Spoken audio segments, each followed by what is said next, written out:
Just Andrew's toughness to pitch through what he was dealing with and execute while dealing with that. Just what does it say about him? Tough dude that waited a long time. You wait your whole baseball life for this moment.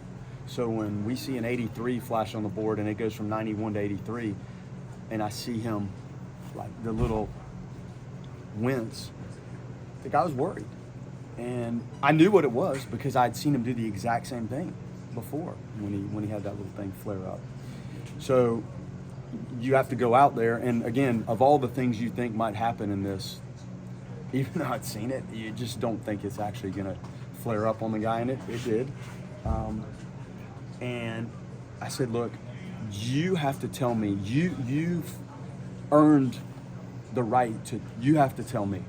Like, now I see what that said, and it went from 91 to 83, so I'm out here because of that, and you're Winston. So if you think you can figure this out and settle in, then you can do it.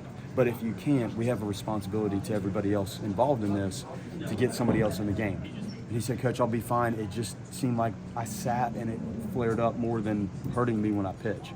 So tough kid, athletic kid, wanted to be out there. And it's hard because that's a fine line of I've waited my whole life to pitch in this and I'm not healthy enough to help the team win. So you're walking a fine line, and clearly he was able to manage it, and maybe it kept him from trying to do too much and using his changeup, and maybe it was a blessing in disguise, but tough kid, and he earned the chance to be out there and deliver. It looked like he might have told you, I'm fine once, then you kind of went back to him again. Well, when you tell me you're fine, and I'm looking at the scoreboard that says 83, and your changeup's usually 81, and you're so you can tell me that, but I also haven't. I can tell what's going on, and anyway, settled in, and we contact ball down in the zone and rolling some ground balls, and we gobbled it up, and proud of him, happy for him. On television, every time he threw it, you could hear a loud grunt. I mean, could you hear that from the I couldn't hear it. Now, when he threw the warm-up pitches, I could hear it. But it's the game in these dugouts, like it's out there happening, and you're in there, and it's hard to hear and feel maybe what's going on, like some of the other stadiums where it's tighter. Yeah, but along the idea of this toughness, if you have a kid out there who is having to grunt every time he throws the ball to get you through that, what's that mean to a coach? Well, if the grunt got him through it, then he can grunt every time he pitches from now on. I don't know if he normally grunts. To be honest, he said it was pain. Most of it was pain. Okay, well then he's way tougher than I even gave him credit for when you asked me the first time. So, no, I'm happy for him, man.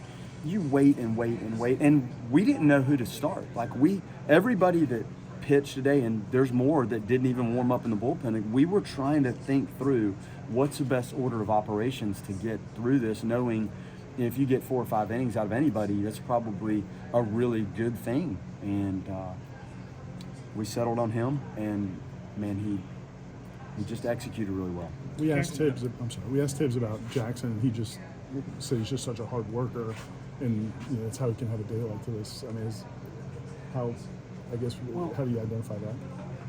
He fits this offense really well because you need to get it back, and our leadoff hitter is not your prototypical leadoff hitter. He's a dangerous, weaponized left-handed bat. So sometimes when you're in the middle of it, if you just showed up to the game, Jackson feels like your leadoff hitter. And I just didn't mess with the lineup. I'm not going to mess with the lineup. I can write it out right now. But having that kind of at-bat to flip it over, it changes things. And you're only probably going to lead off once. So his ability to walk, like his on-base percentage is great. He uses the field. He can bunt. It's a nice piece to have. And there's an energy level when he's up there that adds dimension. And then you've got that guy running around, and he's on base, and then it flips over, and you have those experienced, potent guys waiting on you. So proud of him. And he caught a good game today. He had some good blocks, did a good job receiving. So all around, great game. And he's had some tough days, like the shifting and some of the funky stuff, and he's smoking balls right into shifts and lining out. So it evened up for him today a little bit. Coach, with Tennessee tomorrow, what's it like to try to get offense going early where it counts efficiently and just get the big hit? Sounds great. It sounds great. Yeah, now, we talk about the same 8 things. In order to win elite games, you have to do certain things. And if you do them, well, the conversation this morning is, you bring your A stuff to the mound. You manage a game, you handle your position. We did it. You play sound intelligent, instinctive, anticipatory defense. You have to do that. We did it. You have to hit with less than 2 strikes. Half of the at-bats will go to 2 strikes, whether you like it or not. You have to manage 2-strike hitting, the situational hitting, the base running, and the short game. That's what this is about. And I told him today, guys, it's plain and simple. You're either going to go 1-0 and do these things, or you're going to pack up and you're going to feel really bad about things. So that's the game. So I don't make as big of a deal of who we're playing and what's going on. Those are the things that matter, and that's really what the players can control ultimately that delivers the result they need. So that's how we manage it. Should we bother to ask a plan going into tomorrow, or is that a conversation that has to be had? I don't know yet. The starting pitcher, I don't know. Like, we have to have some deep dives into who feels what and how and figure it out. So I don't know.